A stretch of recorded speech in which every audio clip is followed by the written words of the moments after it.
Hello. A very warm welcome to everyone. Thank you all for joining this artist conversation today between Korakrit Arunanondchai and Tosh Basco. We are very grateful that so many of you are here despite the quite beautiful weather outside. My name is Victor Hömpler. I worked as a curatorial assistant together with director Heike Munda on the exhibition of Korakrit, which we just opened yesterday. Unfortunately, Heike cannot be with us today, but she sends her very best wishes to everyone. We hope you already did see Korakrit's exhibition Songs for Dying, Songs for Living, or are about to do so following this talk. The exhibition consists of 2 video installations and painting that together create 3 interconnected acts which speak to cycles of life, death, and processes of transformation, while also inquiring into the entanglement of beings, politics, and higher powers. The show is co-produced with the Kunstverein in Hamburg and will be on view there from December 4.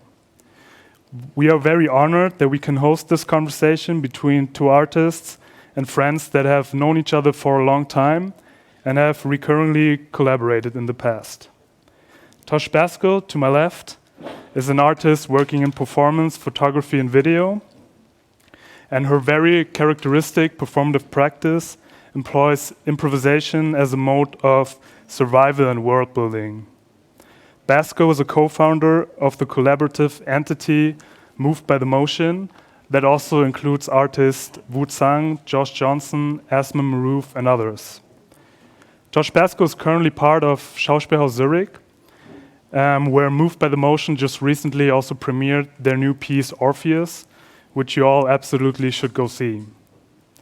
Both artists, Arunanondchai and Basco, often make use of collaboration and often work together for Arunanondchai's video works and performative pieces.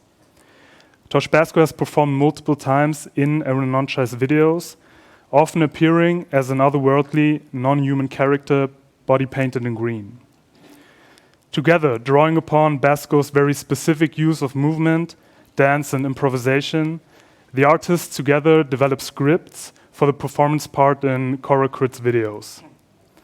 In their conversation, the artists will discuss different aspects of this collaboration, such as the coming together of energies and togetherness, and will also speak a bit about Korakrit's recently opened exhibition. After the talk, there will be a chance to ask questions. And now I just want to say a big thank you to both of you for being here and for taking part, and thanks to all of you for joining. Enjoy.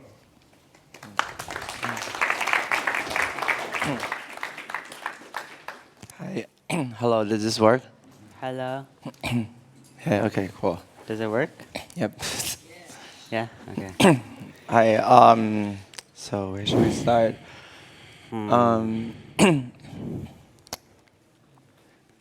So actually the footage that's being played behind me is it's actually it's from a 3-channel video installation that I made with my other collaborator Alex Kvoich, and it's shown in the Venice Biennial. It was called No History in a Room Filled with People with Funny Names 5, and the installation has 3 channels. And I feel like in that piece is this entire kind of a series of videos that I've been working on with my collaborators really came together, where we had like the middle screen, which was kind of like the narrative part, the left screen, which were basically footage of my grandparents kind of sort of separately in like a home hospital and then in an actual hospital, kind of sort of as audience. And then we have this third channel, which actually is a kind of like telling in a way the same narrative as a video, but through I guess at that point 7 to 8 years of the performances that we've all been doing together. Yeah, and I think in the beginning we met it was a it was like a really small performance in New York that was curated by A. Bronson and Bradford Kessler, where we were actually, it was almost like 4 people each night were invited to come and do their own performance unplanned, almost in like 4 corners of the room. This was in 2012 or 2013 or something. And actually, that was pretty much the first time I met Tosh, like properly, was like performing my own piece, which was like this body painting performance I was doing right across the corner from Tosh. And then I guess that's the moment I guess we like kind of officially started like being in this like room together. And then I think the first actual performance we did together was like I guess I thought always about the way that I've used like denim and even construct like the world building around like the video and the painting practices in a lot of ways, like the building of a stage, you know, and I think it's not so different in this exhibition, Songs for Living, Songs for Dying, where the stage itself as like a space in which many kind of cumulative voices or kind of like things could pass through. And so actually like the first, some of the footage in the video is actually from the first. For many years, I think since 2012. Yeah, 12, 13. And these last pieces, I don't know who's been able to see the show already, but for the last 2 years, we haven't even seen each other because of the pandemic. So it's really interesting, actually, to see how the work carries on and the things carry on. And I can still see like pieces of me and the things that we did in the past. I don't know, it just somehow reminded me, like you're talking about this room and the lineage of all the works in the last 8 years, how they're still very present. And what we were talking about outside is how spirit and medium, and how the medium maybe as like a shaman is very similar to the way that I think medium can function in the art world. I basically just thought it'd be nice if you talked about that, because it was very very generous. So a large part of my, I guess, research in the past few years actually, to be honest, I'm like spiritual through like cultural upbringing in in Thailand. Like it's a very kind of like institutionalized Buddhism. So you grow up being Buddhist. And maybe you have to like meditate in kindergarten, like for lunch for like 15 minutes. But I wasn't really like, I wasn't praying every day. I wasn't like truly spiritual in a way. I think almost the true identification or like thinking about like kind of like spirituality for me almost came like when I came to art school in America already, through this some version of like like sort of like American New Ageism or something, and then like a lot, but then like starting there and then maybe looking back, like being outside actually from the cultural construction of spirituality, and then being able to look back at the construction of, like what are these belief system where we believe in ghosts, where we believe in like, spirits and objects and things, And then one thing that was always complicated to me was then when I look back in countries, like where I'm from in Thailand, that these spaces often contain so much kind of like actually like disappointment, like sorrow, hate. Literally all the stories are constructed out of like kind of like most of them an interspecies like heartbreak or loss, like wretchedness, and And so I kind of wanted to like look more into these stories. And in the piece No History I'm talking about, we really kind of try to uncover this link between the kind of these essentially Cold War, post-colonial trauma, in between, and seeing like these animistic sites essentially as places where, sort of like the stories of the oppressed, or kind of like the energies, the kind of all the bad things that can't be processed, all those traumas, like these like narratives and these energies and these feelings literally go into this space and somehow get reused almost as a kind of like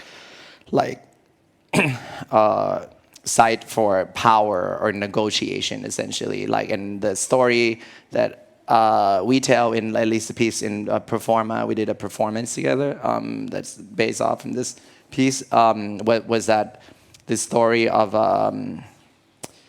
the sort of essentially, let's say, the soldiers coming into the northeast Thailand, and wanting to go to in the forest at night to kind of capture communists in the forest, and then the locals being like, there's a sacred snake ghost here and you're gonna get sick, and maybe one soldier gets sick, and that kind of thing.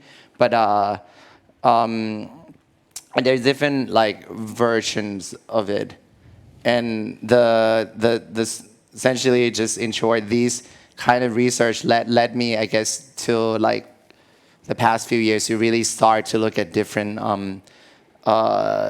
animistic narratives in places like the Philippines, and South Korea, where there's just been layers and layers and layers of colonial trauma, just and it felt really true that spaces where the ghosts are more scary, even the same not the naga, the snake spirit. Wait, can I just say something? Yeah. I feel like post-colonial trauma is actually everywhere. Yeah. Do you know what I mean? Yeah. And that's actually all I wanted to say. Yeah. Really, but no, because I think it's an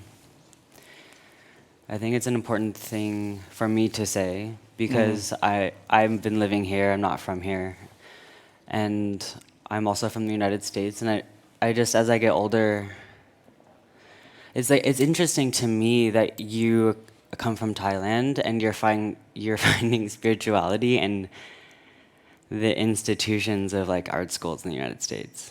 Yeah. And so,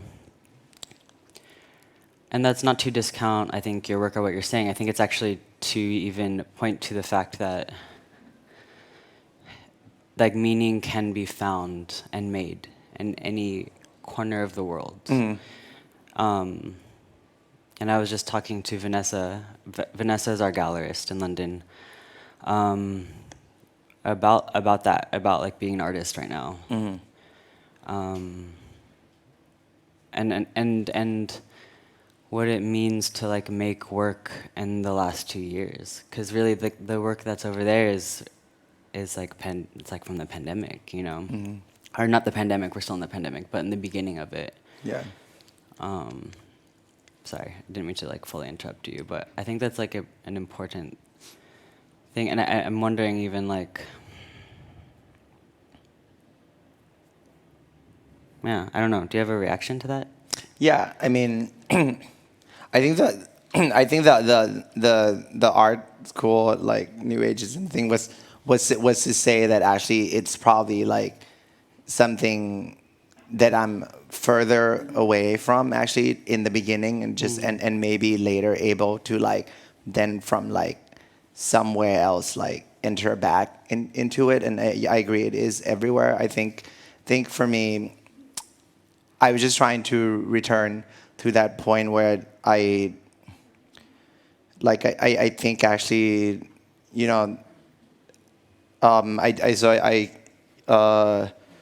curate like about the point with like essentially mediums specificity in like artworks and medium specificity in like spirit medium and the idea of the medium itself and trying to think of that kind of functioning the same to an audience, to a group of people, to a society, and spirituality in a way not being this sort of a kind of like free, like I don't know. I just feel like a lot of times there's this idea where like Eastern spirituality, any kind of spirituality, is a very like positive space. Whereas for me, I like to understand it as like a cultural space, a historical place, and a politicized space more so. And I think like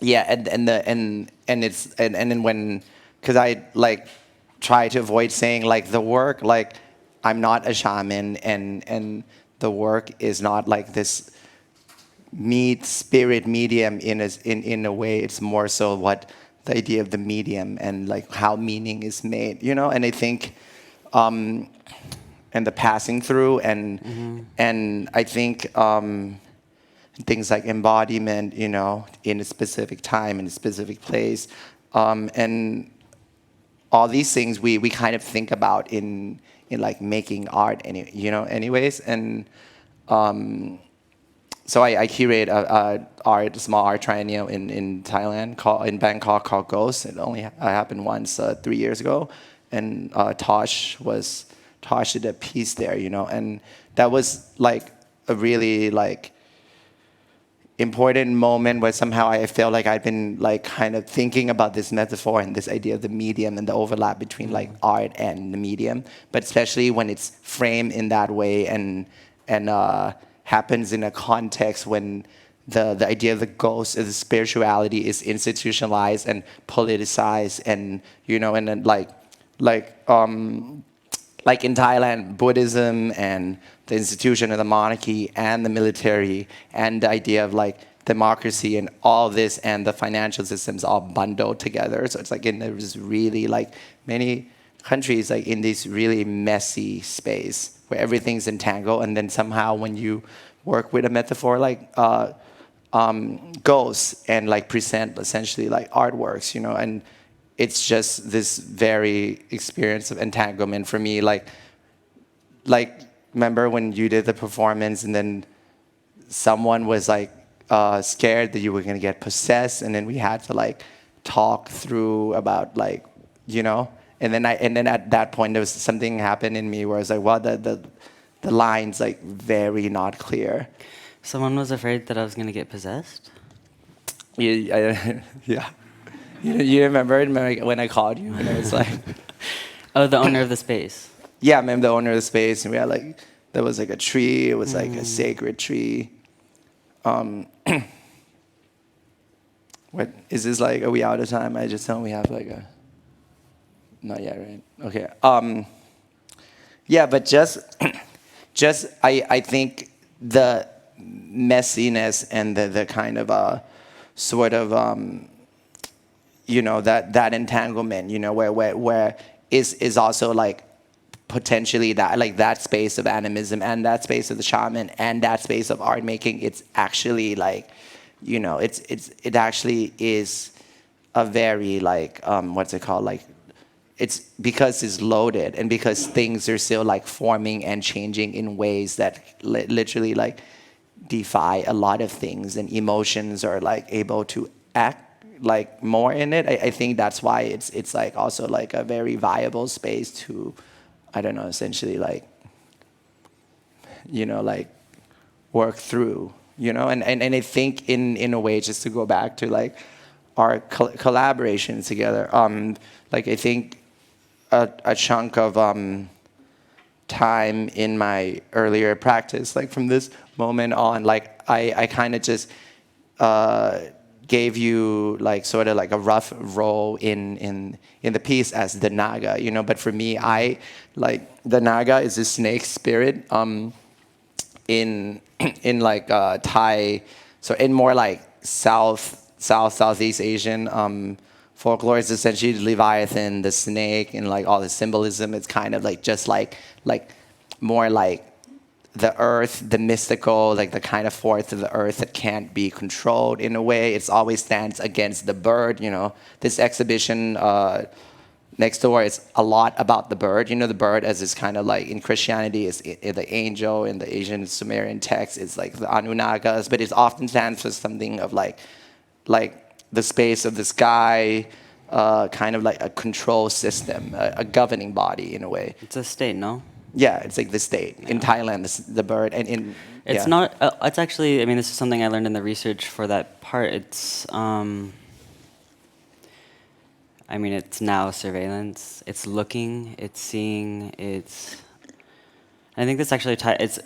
It reminds me so much of. I'm doing Orpheus right now, so my head is very wrapped up in myth. But it's also. I mean, it's prominent in so many different cultures. Yeah, it's not. It's like the known and the unknown, and Yeah. even in Orpheus, it would be like Orpheus and Eurydice. It's like the seeing and the shaping and the form, and also that which is unspeakable, Yeah. unknowable, right? The Yeah. word is that Yeah. comes up in the piece, like in quotation marks, being. Yeah. So the Naga is in a way the unknowable, like the space of the unknowable in uh, in the book The Sacred and Profane. What Songs for Dying is a lot based on, like talks about the dragon, which is the Naga, and kind of like the empire, or essentially like constantly trying to cut apart pieces of the dragon, compartmentalize it into like essentially what is like human civilization. And I think in in the I think in our performance that we've done together, I felt like I kept using the word naga, or the dragon, and giving this role, but really I felt like as far our collaboration go, like I would say all my collaborators are like the forces that expand the unknown for me, and especially with like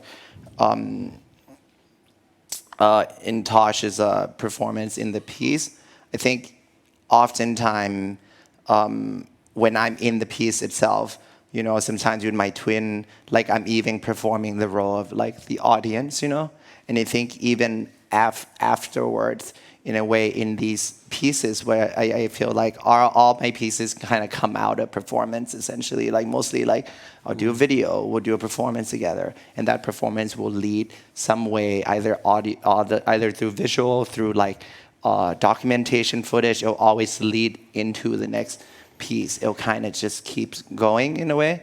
And even in these pieces in the Migros Museum, even though I worked on this for 2 years in Thailand and New York, but it felt like, at least the way I've learned to perform in the video, and as is a lot of it actually like through maybe thinking about like the impression, or the kind of touch that has happened in our collaboration together, that it's like pretty much there, like when I actually put like this kind of ink liquid in my mouth and kind of perform in the video in a way, I'm still thinking back on like these moments, actually, like these first moment when you like put the makeup on the denim stage, and like Can I ask you a question? Yeah. I don't know. I think that if I were in the audience, I would ask this question. Okay, yeah, I would have sorry, this I'm just saying, question, like- which is, and there will be time for questions as well. But when I think of mediums, and as an artist, we're using the mediums to make meaning. Mm-hmm. And when I think about image making and image capture, I've recently like started to acknowledge my desire to, like work through photography, which it's like very problematic for me, which is kind of like why I follow it. And so my question is like, for me, video is like, it is the like surveillance, right? It has the state built in it. It has the capture, and it is in many ways formally kind of like built and historically built in antithesis to what I think the performance, the like ephemerality, the viscerality that you can get through performance more. I use this word like reticently, but like performance has more intrinsically like the oppositional, or maybe even, as Fred would say, like apositional characteristics of that capture. It's like moving, it's living, it's very, I think it's as close as you can be, or I mean, I think a lot of people feel this way, maybe, or maybe don't, but like to the present or something. And I've actually never heard you speak about this, but what formal decisions you make if you have the power in image making and image framing to like how do you mitigate it? How do you deal with the power of that? How do you infuse spirituality into something that ultimately has like violence built into it? Because I think it's there. Yeah. I mean, it is there, but I'm Yeah. curious, I'm curious actually just to hear you talk about it, because it's something that I think is like, can be very mystical, the like mystical aspects of being an artist. But there are a lot of very clear decisions. There's a lot of like structural decisions, Yeah. structural work that goes into doing that. And I think like a word for it is collaboration. But like, what does that mean to you, and how is it infused into the video works in particular? Yeah. I think we like ran out of time. 5 minutes. Okay. You know, it's like,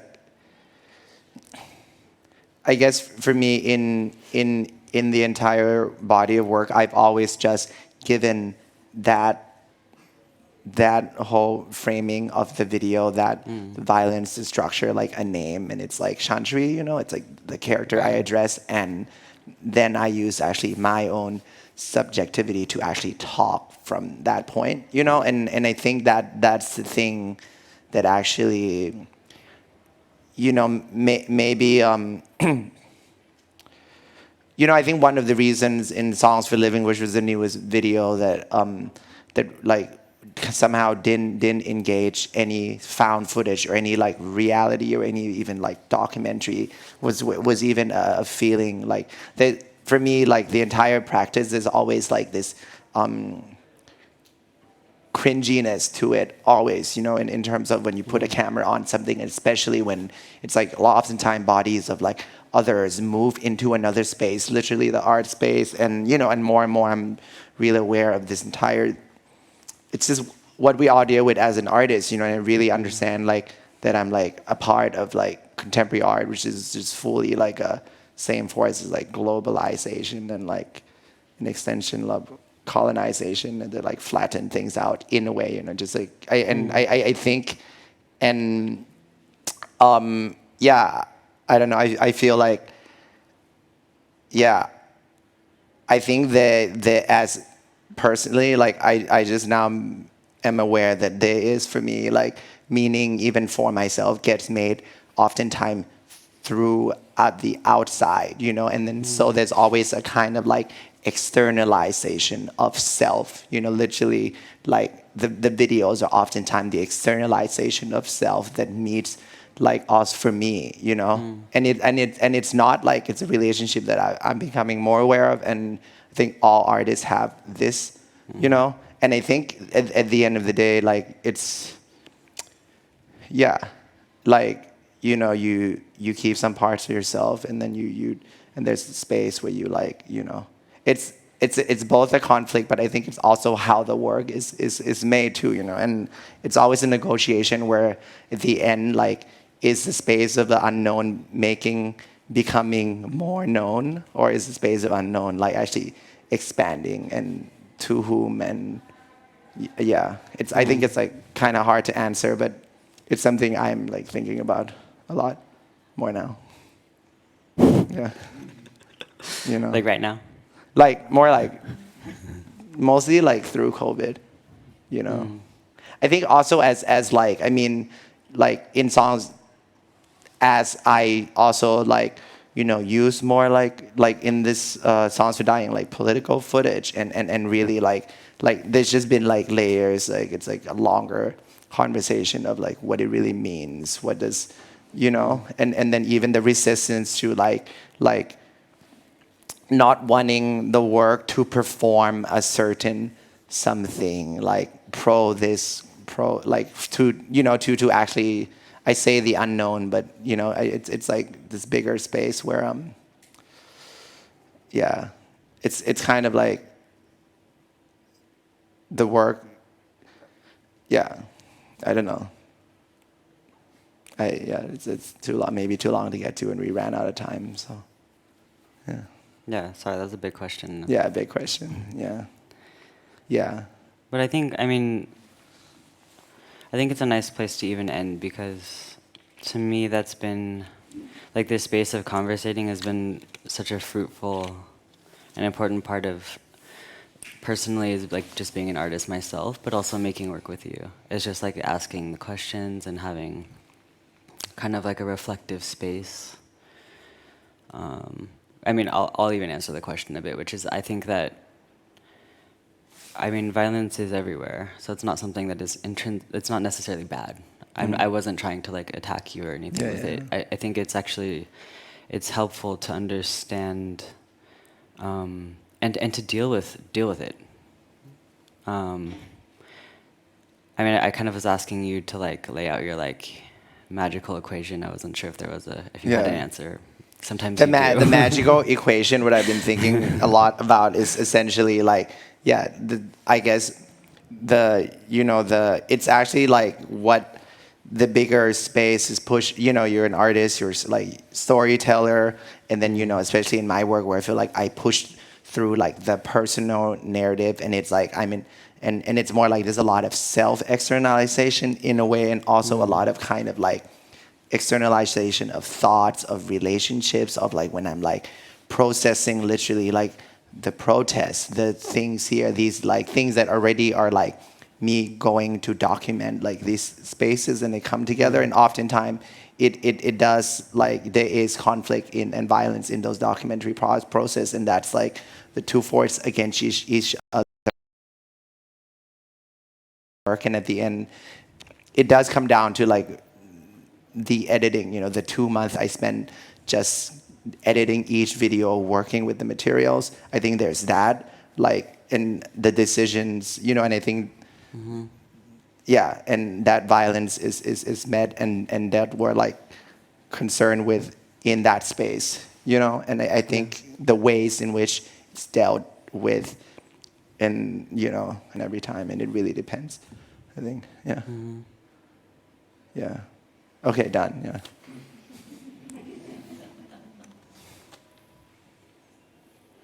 I think it's a Q&A. Exactly, yeah. Yeah. So thank you so much. We do still have time for questions from the audience. So if anybody has questions for Korakrit or Tosh, the discussion is open now. Okay. Sorry. Thank you very much for the talk. It was great to hear you talk about your collaborative approach and how your two practices kind of intertwine. I just wondered that now that you've completed this sort of work, what's next for you, Korakrit? Because obviously this has occupied your time for a number of years, and will there be a third chapter to this, or I'm just curious what you're thinking about working on next.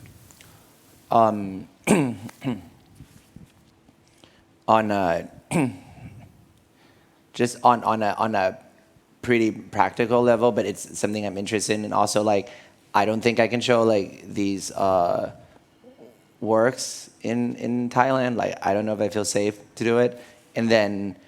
So I've been thinking about ways. Actually, the middle room with the painting, "If We Burn, You Burn with Us," was made for a show I've been working on for October in Thailand, and then with COVID getting really bad, so we moved it partially here. But so I'm trying to find ways, and in continuation of the performances that we've been working on together, to kind of, in a way, sort of perform essentially these. In a way, these pieces without having to rely on the image or the video, at all. It's just through kind of maybe like the body and the voice, in essentially a room that would be like the painting essentially. So I guess that's the next thing that I'm like we'll start to work on. So it's like and then we'll see. It's been really like an intense period finishing these works.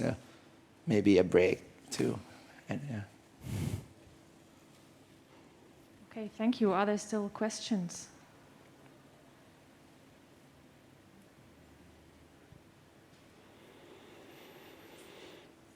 Can I Alex, ask a question? Yeah. What is the plan for performance? Like, the way that you think about it changed? For the performance? Yeah. In the... Because as a performer, being back on stage, it's... Again, I don't know if I have an answer to this own question. It's definitely not a short answer, but like, in short, does the last 2 years affect the way that you think about performance? Does it offer an opportunity to reframe the way you think about it? Or is it kind of just like something you're ready to return to? Yeah, like, I don't know. I haven't even like, I think it's something I'm like saying it, like I haven't really started working on it, but like I'm excited to go into that space because I think like the idea of actually like being together in a room performing, like, in the flesh, especially like what it means to gather now, like especially in the context of like, Thailand, where like people are gathering like every day on the street, and the real like, so it's a very loaded space. I don't think I just haven't had the bandwidth even to go into it, and just definitely with COVID, the idea of doing a I just even felt like we did the performance piece, and then the last thing I did before COVID started with Alex, go to Dhaka, Bangladesh, to do a performance at the Dhaka Art Summit, and that's when COVID started already. And even in that moment, like it felt, it's something where like I'm not going to be able to articulate it, but a big change did happen, and I think like, and I think that's going to be probably the work to work on it. Yeah. Cool. Okay, thank you both so much. If there are no questions left, I would also to thank you for joining us today. And the talk is over now. Thank you.